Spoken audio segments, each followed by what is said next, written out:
dai mwana yakashandisa mari yamai ndokubatikana kusvika pagumira kuti no mai ndozoudza kuti kudi ndobva ashaya vagumirwa akasvika kuzvifudza upenyu. Tinoenda tonoba mari touya takutamba mabetting iwaya. Vana hope vari kutibira vabereki kudzimba unongori kana waona mari hausisina usingatoziye havachada kunyaya yekushanda vauda zvinhu zvekufembera. Mari haifemberwi, mari inoshandwa. Tikatesa chindege hatina kwatiri kuenda nokuti uri kungotora uchingonosiya kuchindege mari yacho hausudzoka nayo kumba ukawina 300 unonge wafunga kuti ndawina 1000 wodzosera futi 300 iye saka hatina kwatiri kuenda nechindege.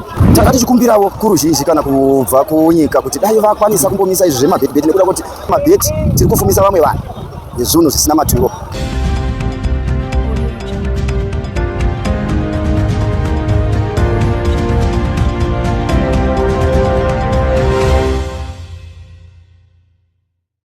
Yes, atisangana zvakare muri yeZimbabwe apa Hot Zim Trends apo patinokupa inyaya dzinenge dzichipisa around Zimbabwe naika kutaura kuno nhasi uno tiri kuNorton kwaitika chiitiko chinorwadza nekusuwisa apo mukomana wechidiki awanikwa achinwa mushonga mushure mekunge adyisa mari yaakanga asirwa namai vake. Amai vake vange vaenda for a trip to Victoria Falls, then mukomana ndokusara achibheta mari yaya nekandege avieta naika ndokudyiwa mari yese. Zvinhu zvinorwadza muri yeZimbabwe.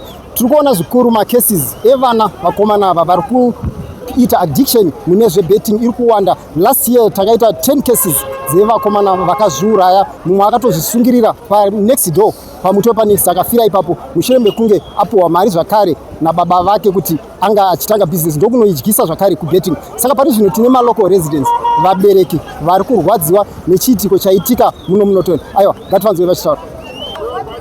Mashoko yandibata zvandirwadza but njuga zvadzakaita manje ona watopinda madzira uchakwanisa kubuda. Munhu anenge apinda zvikura uchatokwanisa kubuda. Ona wewe buda nayo nditori mukati menjuga uchakwanisa kubuda.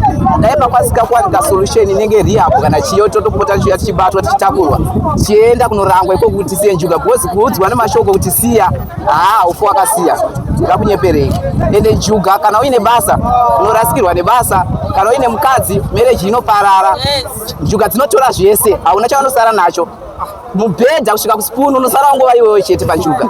Dzinombokuwinisa but dzinozotora mari njuga dzinombonaka.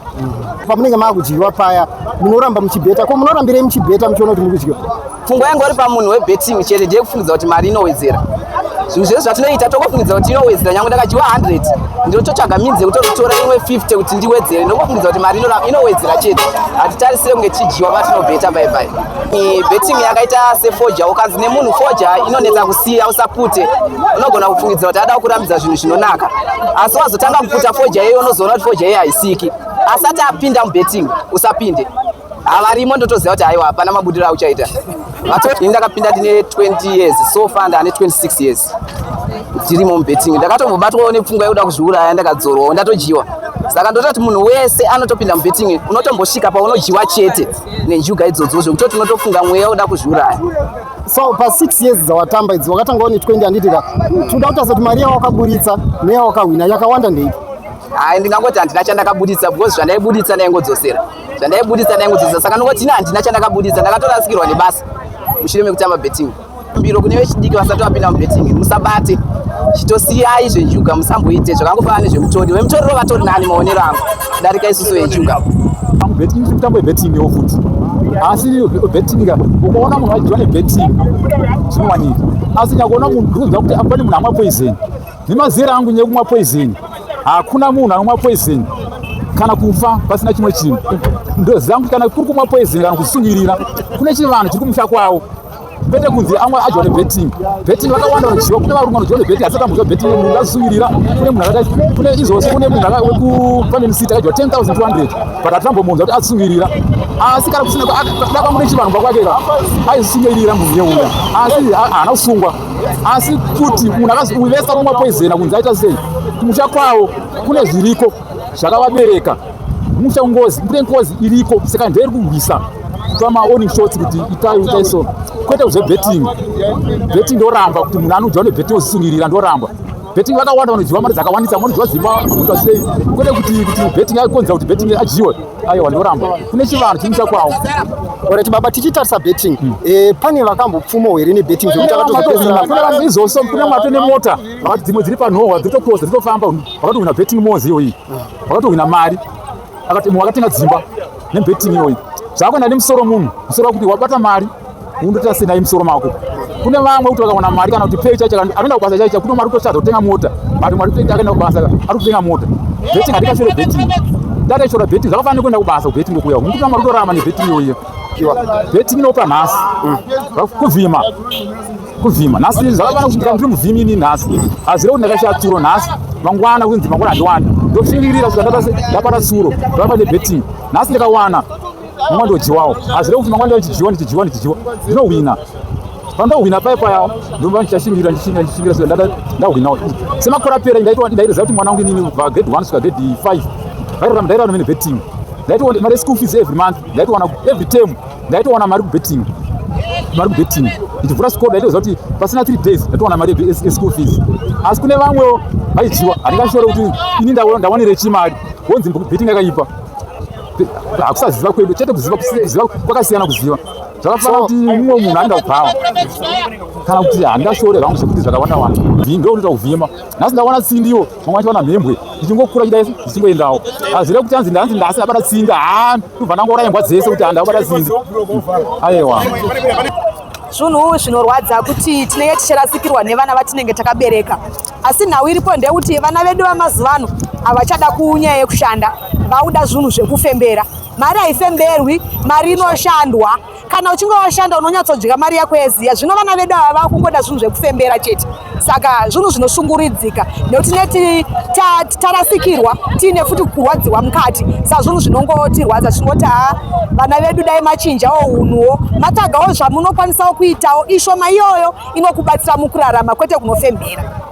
Saka zvinhu zvinongotirwadzawo kuti munotoniwo dai Mwari vagona kunopindirawo kuti imbovandudzwa kana kuri kunamata dai tagona kubatana tanamatira nzvimbo yedu yenotoni kuti ine zvinhu zvakawanda zviri kuitika mukati mairi zvinowo zvinotishungurudzika. Isusu hatisisiri sefiwo mukufamba, hawakutodya kutofamba kana kuma6 nokuti unogona kutongobatwawo. Saka dai notoni yanamatirwa kuti Mwari atitirawo zvakanaka nokuti zvinhu zvakawanda zviri kuitika munotoni. Zvimwe zvacho hazvinzwikwe, zvimwe zvinobuda zvichinzwika. Saka dai Mwari vatibatsira. Vanozviti vafemberi vanokwanisa here kupegingena kuti vakomana vebetting ava vainde iko vanobatsirikana because tikona vakawanda vacho vari kufuririka. Yambiro yamungaope ndeipi nevanhu vanozviti vafemberi, dzingava n'anga kana maprofita? Panhau dzekufembera apa munhu anofanirwa kushanda kwete kunofembera. Ane chipo nacho anenge anofembera, anenge abudirira hake. Asi kune vedu vana vasiri kuziva zvekufembera, siya zvekufembera anobudirira sei? Aiwa tikadaro tauraya nyika inouraya. Aiwa zvekuti indastiri hakuna but izvozvo zvekufembera hazvitizvidi. Chiitiko chaitika ichi chiitiko chatirwadza tose, hazvina kutifadza tekuti titsvage mari nemutoo wakadai. Chimwe chinhu chatoda kukomekedza inyaya dzemutoriro zvinodhaka. Mayouth ngatisiye zvinodhaka, ndo zvimwe zviri kutipinza muna taisireva zvakafanana nezvizvi. Inyaya dzekusada kupererwa, ngatitsvage mabasa okumana. Mabasa ariko tinomawana, ende mabasa emaoko kwete mabasa eutsotsi nezvimwe zvisingakurudzirwe. Kwete kuti tinoenda tonoba mari kana kuti totora mari nemutoo usiriwo touya takutamba mabetting iwaya. Chikunzi chindege ichi kamwe kamutambo kamwe kanenge kandege kagemu saka kagemu aka kanenge kachikanda mari kachitora mari kachikanda mari. Saka zvimwe zvinozoitika ndezvekuti kakakukurira mari kaona kukutora yese womhanya futi kumba unotora imwe mari, wadzoka unotora imwe mari, worohwa futi. Saka zvinhu zvinova zvinozokupinza pakaoma. Betting haina kushanda, asi ngatirege kuti matsvagiro atinoita mari ndo akashata. Betting haina kushata, matsvagiro atinoita mari yatinozouya nayo ikoko neyatinozotorerwa ndo akashata. Chinozoita kuti uzove addicted nazvo inyaya dzekuti ukange wadyiwa mari yako paunenge uda kuedza kuda kurikavha mari yakadyiwa iyaiya. Nhasi wadzoka warohwa yako yawauya nayo, mangwana wadzoka warohwa futi yawauya nayo. saka si zvokuti unogona kudzimara wa-addicted nazvo zvokuti hauchada kubuda imomo wauda kugara uri imomo wadza dai vachema netariro nezvavasangana nazvo zvarasikira ivo zvikarasikira nesuwo nokuti ramangwana rake rakanga richizobatsirawo vamwe mwana iyeye kunyangwe haakanga atapara mhosva kuvabereki asi ndinoda kuti mweya wake uzorore zvisazowana mumwezve anozozviteedzera nokuti nzira yaatora haina munhu afara nayo tichiri kungomuchema saka ndinongotaurawo kune vabereki vake kuti dai vachema netariro uye vagone kusimbisawo nemamwe mayuthi nechiitiko chakadai kuti vanhu vadzidze titodzidza kubva ipapa kuti betting nokutora mari dzatisingazive kuti mari idzi dzinenge zenge dzichizoshanda mumusha kana pamhuri zvinoita kuti munhu atore upenyu. Ndiri madzibaba ndinoshandira past 2 weeks pane imwe soka bet atingataura ine mazita but pakaonekwa muchinjikwa here nehari toda kuziva kuti sezvo muri madzibaba mweya unokwanisa kuona here tikuona vakomana vakawanda vari kupfuririka vachienda kana kunoti vanobatsirwa neng'anga kana namadzibaba saka zvinokwanisa here kubatsira kuti vange vachiwina zvazvinoita mwari zvavanoita kana uchitamba zvemakasa izvi mwari zvavanoita kazhinji vanotiwo vanotungamirira munhu zvisina minamato kana un'anga nokuti zvinhu zvefeja zvakagara zvakarambwa mukunamata saka zvazvinoita kune vamwe vanenge vachida kuita zvekumanikidzira zvinofamba nemhanza kana mhanza yako wakangozarurirwa kuti unogona kuita mari unongoiita pasina mushonga pasina kana madzibaba vanogona kuita manamato asi kana mwari asina kuzvitendera haugoni kuwina. Gore rakapera pane umwe mwana akafa nenzira imwe chete yekuzviuraya yokuti vabereki vanga vamuendesa kurehab panext door peuyu nhasi azviuraya toti rava territorial demon here kana kuti kungoitiko zviwira vanhu mukati mestreet iyi? Mazuva ayo ndingataura ndichiti yanguva yekuti hazvisi zvemuraini asi kuti mazuva ano atiri kune mweya iri kufamba irongofamba ichingoteera nzvimbo mweya werufu ukasvika panzvimbo unofanira kuzobva panzvimbo ipapo kune nhau dzakawanda dzinenge dzaitika dzinoda kufanana saka mweya unoita zvekuuya uchitama nzvimbo nenzvimbo uchibata vana nokuti variko mazuva ano vesatanism vari kugadzira zvinhu zvinoita kuti vana vanzi vari kufa nemitoriro vari kuita zvekuiswa mhepo saka imweya inongoshanya kuti nzvimbo iyoyo zvayakadaro tinenge tichikurudzira vabereki varimo ngavafambe nevana vana ngavadzidziswe kufamba kuti mazera avo panguva yazvinouya zvinobata mizera iyoyo kuda kuti vanhu vane vana vari mudhuze vanenge vachifanira kufambirawo vana vachitsvaga kuti hachigone here kuzouya nepamusha.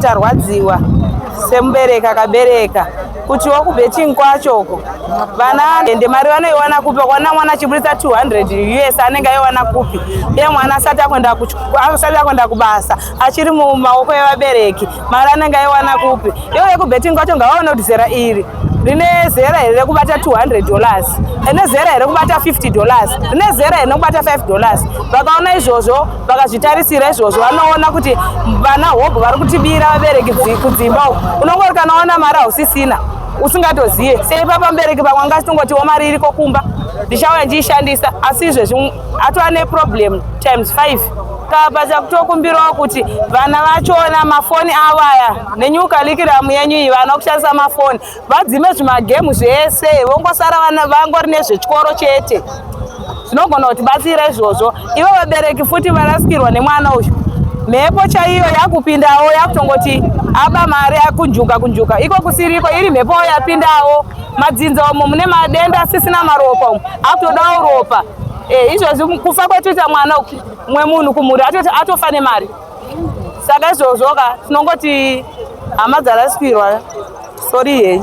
Tiri kurwadziwa semhuri yemunotoni uyezve semhuri yeZimbabwe tiri kurwadziwa zvakanyanya kuti vana vedu nenyaya yekusheka kwamabasa vanenge vapedza chikoro tashingirira sevabereki dzimwe mari tinenge tichitengesa mumusika sezvamuri kungoona pano tiri pamusika pano saka tainge kumbirawo kuti izvo zvemabetting izvi dai zvachibhanwa kana kuti zvochitaurwa maages kuti eji yakati ndio inodiwa kubetting nokuti izvozvi zvaakuitwa pamaindaneti pamafoni vana vanoswera vakangobata mafoni achidyiwa achitora mari kunyange mari yechikafu chaiye mwana asisina kana control nenyaya dzemabetting idzodzi nenyaya dzezvimagemu zvimandege zvimachii zvatipedzera mari ende vana vedu vakuita zvinhu zvisina kunaka tiri kurwadziwa zvakanyanya sevabereki muno munotoni vana vechidiki munomu vari kunyanya zvakanyanyisa mutoriro iwowu watikuwadzira vana vanyanya kufa muno munotoni kuzvisungirira kumwa mapirisi emakonzo iwaya saka taikumbira kuti kuvakuru veduku dai paitwa rimwe danho rinoonekwa kuti zvoitwa sei nenyaya yevana vedu ava nekuti atambura nawo kumutsura mwana anenge achidawo mari nekuti eji yake zveshuwaka inenge yasvika panguva yekuti pamwe angadai achitsvagirawo mari yake asi kwekuti aenda anotsvaga mari kwacho ndopasina. Kuti kune vana vachidiki ngavangonzwisa situation iri mukati menyika yedu votsvagawo mabasa ekushanda vosiyana nezvebetting izvi. Tenge tichitokumbirawo kuti dai pange sinzi kune marehab evemutoriro tenge tiri kukumbirawo kuti dai paitikawo kana masenders futi eivava vana ava vaaddicted nezvimagemu izvozvizvi kuti vaone kubatsirika vana ivava. Ndo chikumbiro chedu semhuri yeNorton. Mashoko aya andidzimba ende ndinoona kuti dai mukomana uyu zvakaona kuti inini ndadya mari yamamaka dai akatsvagawo samuhani wokutaurira kuti ndo zvaita sei zvaiitika pamwe pacho agona kuwana rubatsiro. Ndinoti kuvakomana vechidiki tisatore zvinodhaka tisaende kukandege because mangwana maguma acho ndokwazvinosvika ukaona wakanganisira mamaka ndofunga isusu takatokura tichirohwa ende kana panze tairara zvechokwadi vabereki vedu vairova asi ndoona kuti kutya kurohwa nekuda kwe$200 aifanira ngotsvaga kana samuhani womuudza nyaya yake kuti ainini ndo zvandaita sei zvandaita plus nenyaya yekuti vana iko zvino zvavana mabasa havana zvokuita ndo zviri kukonzera kuti vamwe vana vaite sei. Saka kukaonekwa mabasa ukaonekwa zvokuita mwana akangofunga kuti izvezvi ndoda kufunga kuenda kubasa aswera achigara mubhiriji akangofunga kuti 6 o'clock dzinokwana ndinge ndaapa basa afunge kutora mutoriro. Ndo chokwadi ichocho mashoko makukuti andinotaurira kuti tuzise nyika yese kuti vana vakange vaine zvokuita handifunga kuti achinogara mubhiriji ende mazuva ano takaitirwa takawanirwa nyasha kune vari kutora mutoriro vari kutora zvinodhaka mazuva ano kune counseling kuseruko paopposite pakatanga utano apa pane counseling iripo vabereki vane vana vari kutora zvinodhaka ndamakurudzira vana venyu vaende kucounseling every Friday kuri kuenda vana vemutoriro ikoko vachinokansela. Uyu kana ndisingakanganise munhu wechitundu ndichinzwa kuti afa muno munotonde nhau yebetting saka takatarisa tikatarisa chindege hatina kwatiri kuenda nokuti uri kungotora chongonosiya kuchindege mari yacho hausudzoka nayo kumba ukawina 300 unenge wafunga kuti danda wina 1000 wodzosera futi 300 iye saka hatina kwatiri kuenda nechindege. Betting haina chayakashata but pane pekuti pabetting apa ndinokurudzira kuti wanotamba betting ngatitambe mwedu yakasimba kana uchinodana kusimba siyana nazvo gara wamira masports iwayo because uchizadana kusimba gara wasiyana nazvo. Onai mwana yakashandisa mari yamai ndokubatikana kusvika pakugumirwa kuti no mai ndozoudza kuti kudii ndobva ashaya bva agumirwawo akasvika kuzvifudza upenyu kurwa kuti betting kana usati wasvika paextend yekuti in short chiratidza kuti mwana angasati asimba pabetting angasati akura. Ndofunga webetting dai vazama kuti vasimbise kuti age itipfuurei kubva pa18 years iye ndiwo kunoona kuti wakurawo vakuziva kuti no aiwa moza kuna waita mamakasi kudhara waiti kana waigona kubeja mukadzi yaiwodyiwa handitika asi waisimbisa dadyiwa ndozvandadini ndasvipira imba yerohwa uchibeja handitika waisimbisa kuti aiwa imba yadini yadyiwa ndazvipira izvi handika asa waisakomita suicide. Anonai mwana uyu mari yake ngasirwa namai inebva noti mai wangu zvipari wakamusiyira kumutrust handitika akasvika waisende kuzozviuraya nekuda kwenyaya kuti ndatambisa mari yamai pabetting. Zodzoka pane imwe nyaya yandida kutaura nezvayo yekuti yekufa kukuita vana vadiki kunyaya kuzviuraya.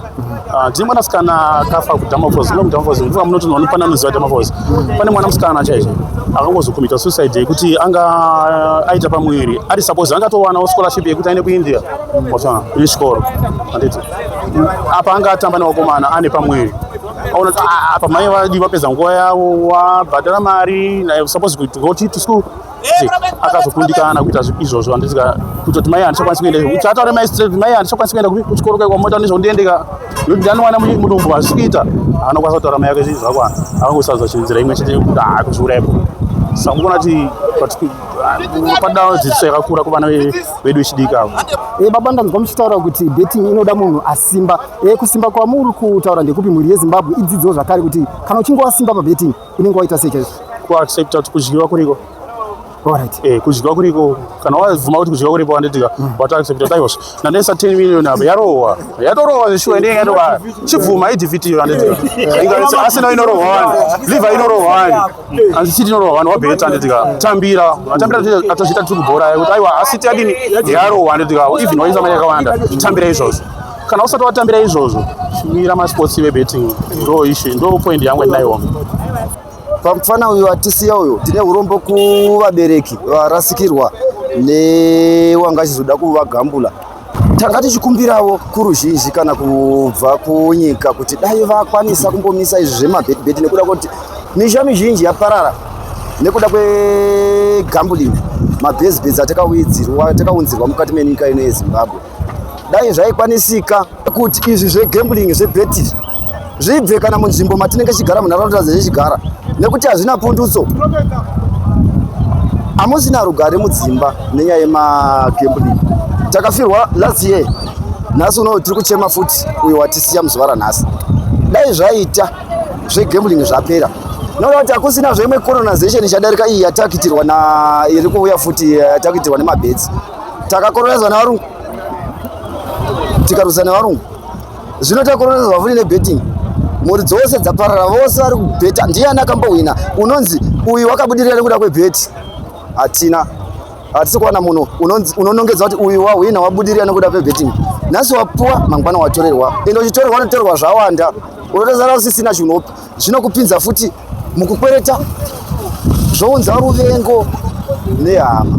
Saka zvemabheti izvi dei takwanisa kuti savabereki sesociety tikwanisa kugara pasi tiite kuti mabheti ari munzvimbo munharaunda ave achibuda matiri, tiwanewo rugare. Titi chishoma chatawana ichocho tibatisise, nekuda kuti mabheti tiri kufumisa vamwe vanhu nezvinhu zvisina maturo. Mushure meongororo netsvakiridzo, mazvinzwira mega kuti vamwe vari kutonyeperwa dzingava nen'anga nemaprofita. Ndinorangarira recently kana makachionawo, pane article yakabuda iri pasoccerbet, atingazotaura iri nezita soccerbet yachona, pakanga pakaiswa muchinjikwa nechijira zvichiratidza kuti munhu uyu anga abva kunenge kungava kumapostori here nehari yakanga iripo, zvichireva kuti munhu uyu akanga audzwa nevanofembera kuti aiwa chimbonoedza izvi unogona kuwina.